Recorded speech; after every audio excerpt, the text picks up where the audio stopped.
Hey, sofrito lovers, this is Ben Ramos bringing you another mukbang from my palatial home here in the Northwest Bronx. The Bronx is the home of hip hop and salsa. I am bringing you some Taco Bell Cantina meal. This is the Taco Bell Cantina burrito meal. It comes with like nachos with queso, a taco, which you can customize. I like soft tacos, and a burrito. Mirate burrito, which I super customize. Look at this big fat burrito. Super customized. This did. Give me a sec.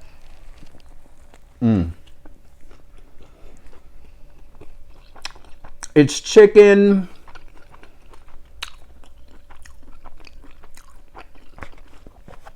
What did I put in this burrito? Sofrito lovers, I don't even remember. I customized it. I put what I wanted. I took away the purple cabbage. Put in a whole bunch of other stuff.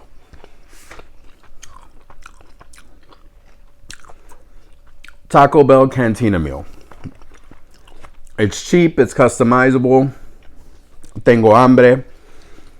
I have developed a love for Taco Bell that I didn't think I would ever have.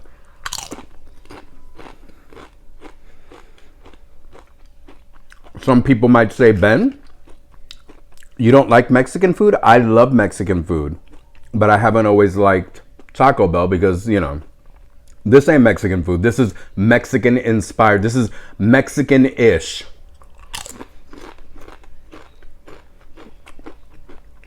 Esto no es comida mexicana. This isn't real Mexican food, but, you know, it's Taco Bell. And it's funny because I'm having this for dinner, Mexican-ish food, and this afternoon I had a lunch. I had real Mexican-style tacos for lunch. So, hoy estoy de mexicano. Okay, so frito lovers, where I work, first of all, I can't front. The nachos and the fake plastic melted cheese is good. Oh, washing everything down with Mountain Dew Baja Blast zero sugar, because, you know, the diabetes. Mira, sofrito lovers. So, let me tear into this burrito and tell you. So, like I said, I had Mexican food. I had tacos for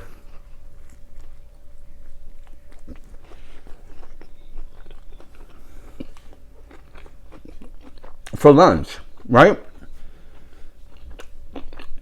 A few blocks away from where I work, there's this wonderful little Mexican grocery store that also prepares Mexican food.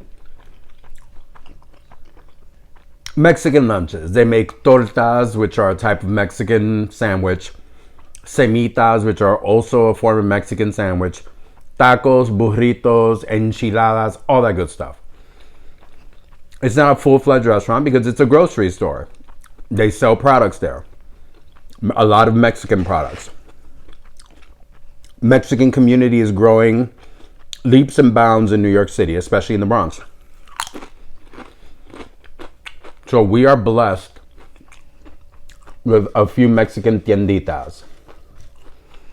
So this place, great supermarket, not a supermarket, grocery store, great Mexican bodega, like New Yorkers would say. And they've got a great grill, and they make great, you know, Mexican food. The only place in the neighborhood that I will get Mexican food this good is there. There's nowhere else. There's a Mexican restaurant that their tacos are like nowhere near as good as this Bodegas tacos. I go there. I order my 2 chicken tacos with everything except lettuce, because I'm not a big lettuce fan. Everything. Give me the meat, give me the cebollas, give me the cilantro, throw in some pico de gallo, all that. They fix it the way you want it. Normal Mexican tacos are actually a lot more simple. The meat, cebollas, which are onions, and cilantro, and that's about it. Here, they do the American thing. Do you want guacamole? Do you want sour cream? Do you want cheese? Do you want blah, blah, blah? I tell them no cheese, no cebolla, but everything else. No, I'm sorry. No lettuce, no cheese, but everything else. So, as I'm waiting, I notice that they have a new bodega cat. Those of you not from New York City, bodega is a Spanish word, Cuban, Puerto Rican origin, that means grocery store. In New York City, even if you're not Latino, people know what the word bodega means.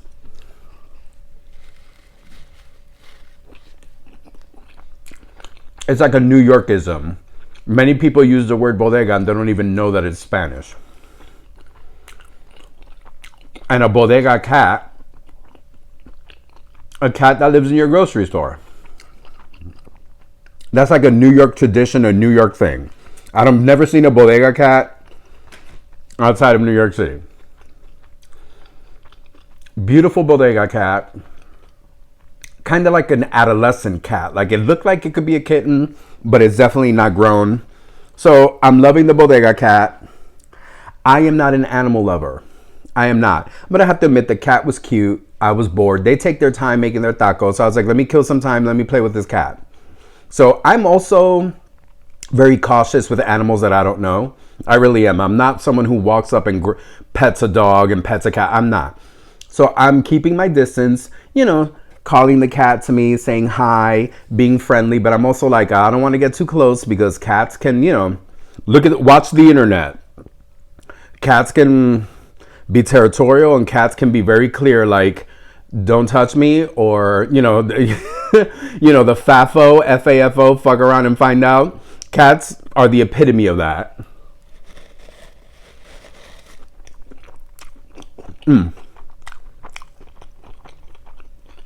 So, needless to say, your boy is very, very, let me fix you guys again. I'm probably crooked. You're crooked. We're all crooked. Needless to say, your boy is very cautious.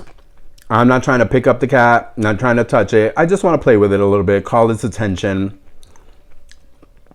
I'm like, if it lets me pet it, that's nice. I'm not trying to put my hands anywhere near its face or its head.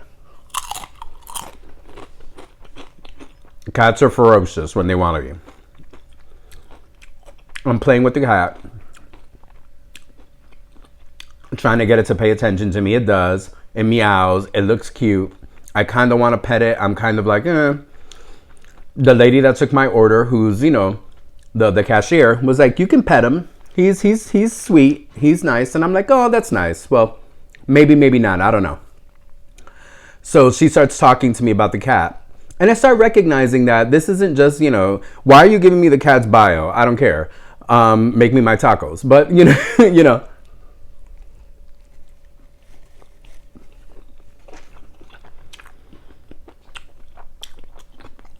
She's explaining to me what a great cat it is. And I'm like, that's nice.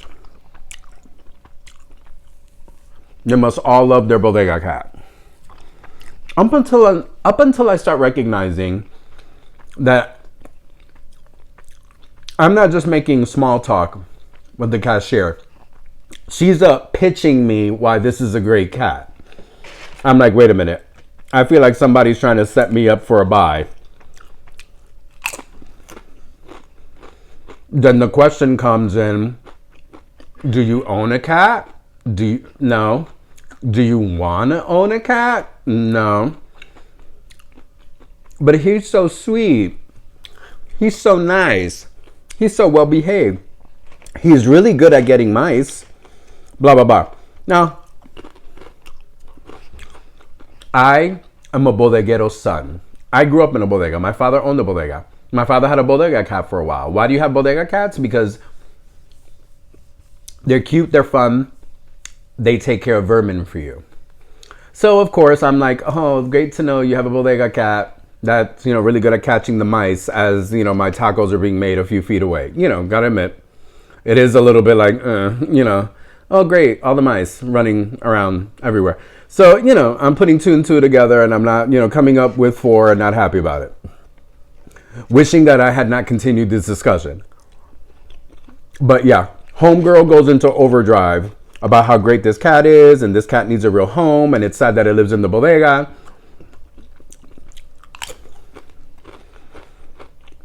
She was basically like making an ASPCA commercial about how I need to adopt this cat. And I'm so not a pet owner. I'm not.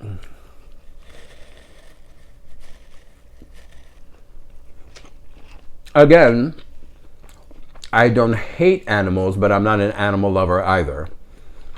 And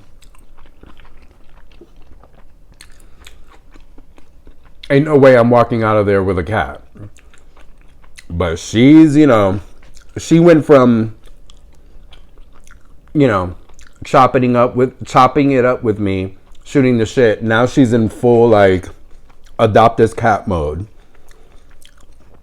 If you go by her, this is the greatest cat that ever lived. It walks on water, doesn't eat, doesn't poop. It doesn't, this is the greatest cat in living history. And I'm like, no, such a great cat. You wouldn't want to have a cat. He's so nice. He likes you.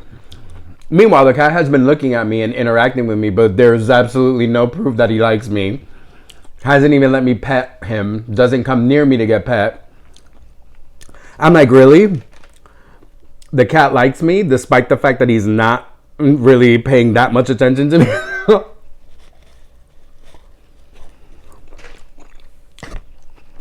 I can't front. I'm laughing at her a little bit. Like, I'm looking at her like, girl, come on.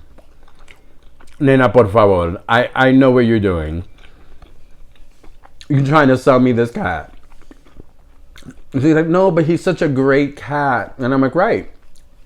And he likes living here, I can tell. And, she and I do a back and forth. And she's laughing because now, I'm not stupid. I know what's going on. She knows I know what's going on. She knows the only thing I'm walking out of that bodega with is 2 chicken tacos with everything except lettuce and cheese. And the Coke Zero that I bought. That's it. El gatito se queda allá. The cat is staying there, little adolescent, and she was like, oh, he's a good cat, but we already have a bunch of cats. And I'm like, okay.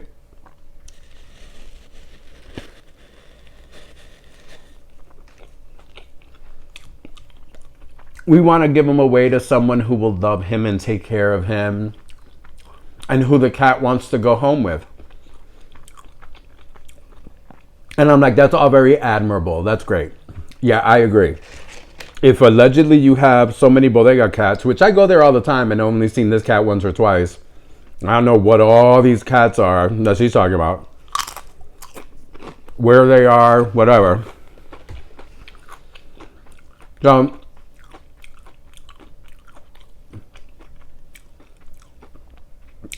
she's still going for the hard sell. And I'm like, okay, that's great. Yeah, no, that's great.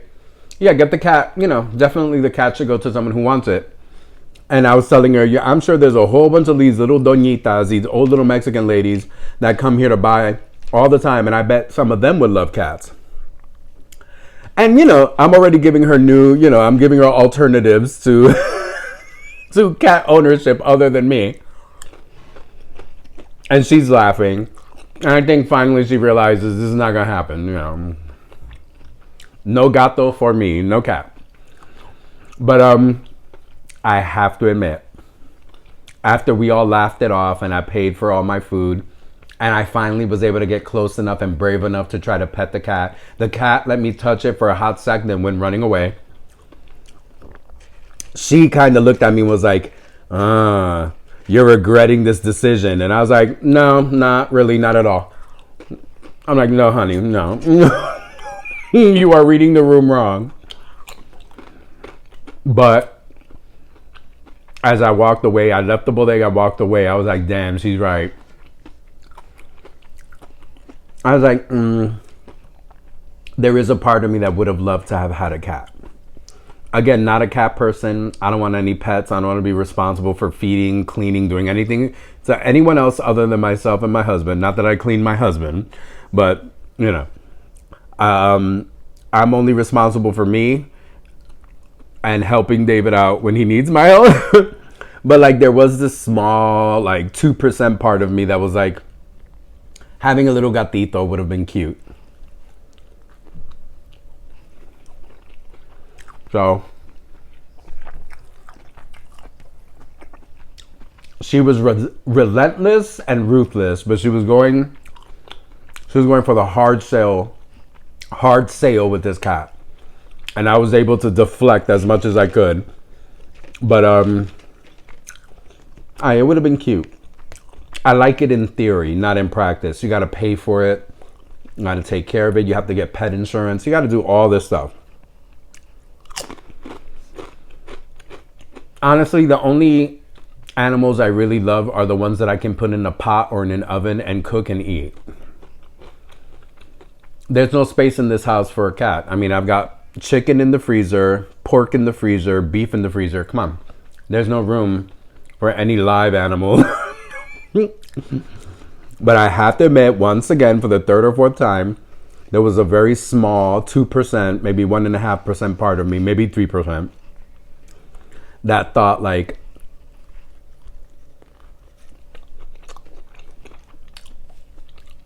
it'd be so cute to have a cat here. I think I like cats better than dogs, but depends on the day, because I don't like dogs. I like dogs de lejos. I like dogs nice and far away from me. I like that I don't have to pay for them, walk them, feed them, or have any other responsibility.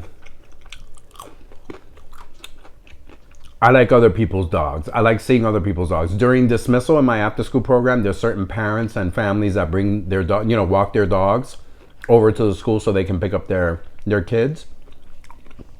I love those dogs because I interact with them for 1 or 2 minutes, then they leave, and then I'm good. I got my dog fixed. Beautiful. But yeah, a bodega cat.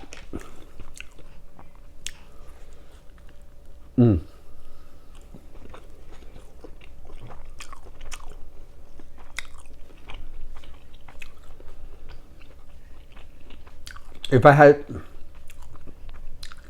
that 3%, maybe 2%, maybe 7% of me had won out, I would have had the cat and I would have named them something like Wolverine or Sabretooth, some X-Men character. This is my cat, Cyclops. No, even better. This is my cat, Professor Xavier.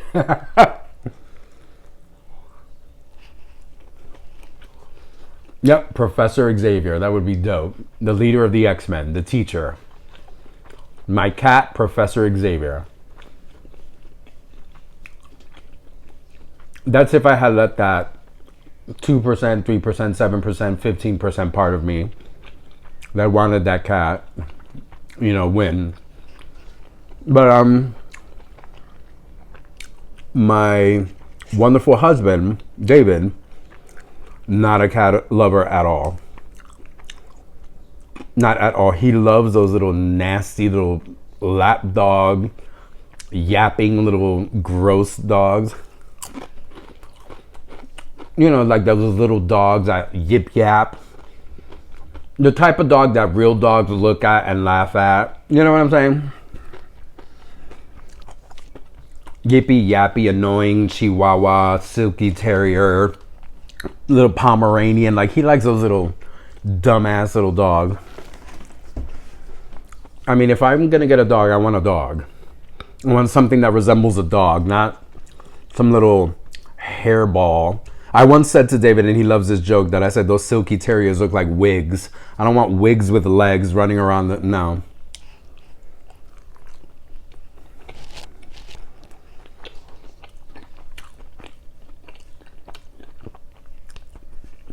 Thank you, but no.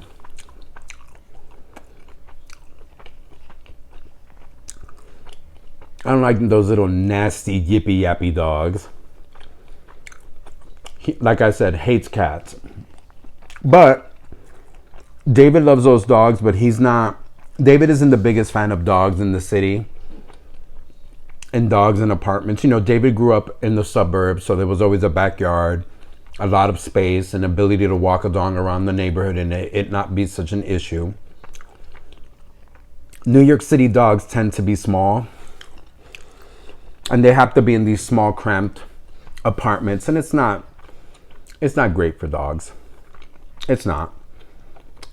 And people in neighborhoods like this love to have medium-sized dogs too, or like pit bulls. And it's just like, you know, it's just a lot. But sofrito lovers, I hope you guys are doing well. I hope you enjoyed this cute little thing. There's a part of me, you know, just thinking about, yeah, I would have had that cat and I would have named him Professor Xavier. Oh my God. Cat dads. Oh God, how queer. No, the real queer stereotype would have been David and I and some Pomeranians or some dogs like that. But there are a lot of cat dads, queer cat dads too. But I think that's more of a lesbian thing. So, frito lovers, go out there, go have some culinary adventures, go have fun. This was me eating Taco Bell, talking nonsense. Mucho más. Go out there, go have some culinary adventures, go taste for yourself. Como siempre, mucho amor.